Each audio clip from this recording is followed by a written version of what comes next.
Bom dia, gente. Então, hoje é domingo, né? O que eu pensei? Domingo todo mundo gosta de fazer sobremesa, né? E já que a gente se ferrou muito ontem, muito não, né? Mas a gente fez pizza, teve gente que fez pizza low carb, teve gente que fez pizza tradicional, e a ideia é essa, que a gente possa fazer todas essas coisas normais, né?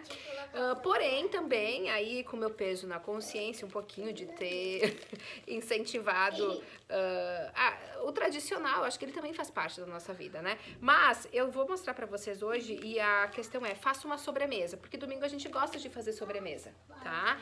E no final de semana, a gente pode optar por fazer uma sobremesa um pouquinho mais saudável, né? E aí eu vou apresentar pra vocês os ingredientes. De todas as sobremesas que a gente mais...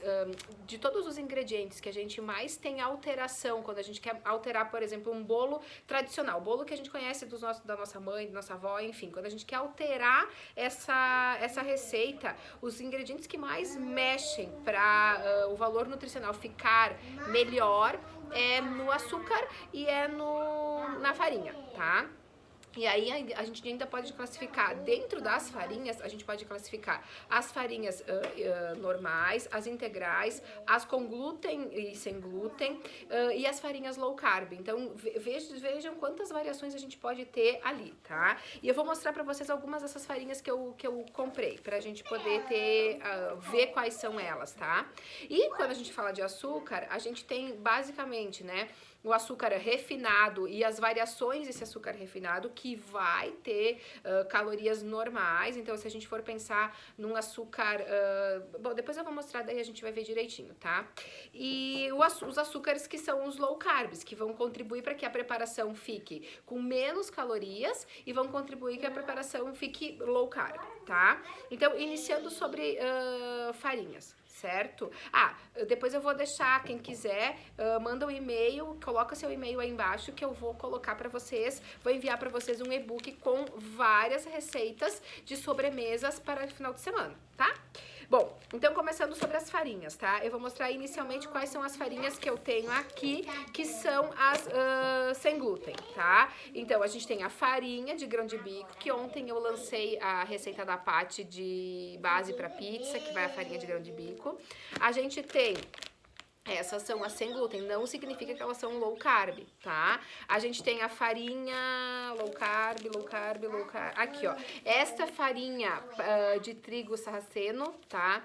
Que ele é muito bom para quem quer sem glúten, né? Quem tá querendo pensar, ou quem não pode ingerir o glúten, ela fica mais gostosa, não fica tão forte quanto as farinhas, quanto a farinha de arroz, porque fica muito granulada a farinha de arroz, assim, a preparação parece com uma areinha, e também tem a farinha sem glúten, tá? E ainda assim, gente, dá pra falar sobre a fécula de batata e fécula de mandioca, que são outras farinhas que a gente também pode misturar a essa, por exemplo, para ficar um pouquinho mais fofinho. E ainda lembrando que para a preparação ficar mais gostosa, a gente pode usar muito bem goma xantana ou psyllium, porque daí vai deixar aquele aspecto fofinho na preparação, tá? Ainda em relação às farinhas que não tem glúten, a gente tem o polvilho doce e o polvilho azedo, que dá pra gente usar em várias preparações, vai deixar um pouquinho mais fofinha a preparação, tá? Sobre as farinhas, então, ou as low carb, que a gente gosta e que daí sim, vai ter um valor bem legal para diminuir a preparação, para diminuir as calorias da preparação, tá? Farinha de coco, tá? Então a gente tem a farinha de coco, depois a gente tem a farinha de linhaça e por fim, que eu consegui comprar, tem a farinha de amendoim, tá? Mas ainda existe a farinha de castanha de caju, a farinha de amêndoas, que é muito bem dimensionada em todas as receitas low carbs, tá? E então, terminando de falar de farinhas, vou falar sobre açúcar. Gente, açúcar, tá? açúcar refinado, açúcar demerara e açúcar orgânico. Daí as pessoas me dizem, mas eu uso o açúcar orgânico. Não, açúcar orgânico, açúcar refinado e açúcar demerara, bioquimicamente o nosso corpo vai entender como sendo a mesma coisa, tá? Então, claro que nós vamos ter menos processamento nisso, mas a gente vai acabar tendo calorias ali. Mas eu quis mostrar pra vocês, porque numa preparação normal, se vocês quiserem fazer e não tão afim, não tem interesse em reduzir calorias delas, vocês podem usar, por exemplo, então, um açúcar demerara orgânico, né? Que é uma alteração, é uma questão legal. Aí começando a redução de calorias, né? Estévia não, xilitol, tá? O problema do xilitol é o preço dele e algumas pessoas podem ter alguns sintomas gastrointestinais por uso do xilitol, né? Ele também tem um pouquinho de carboidrato, ele vai isentar, vai diminuir calorias, mas ele tem carbo, tá? E aí o que menos tem carbo, que eu indico bastante, são esses dois aqui, tá?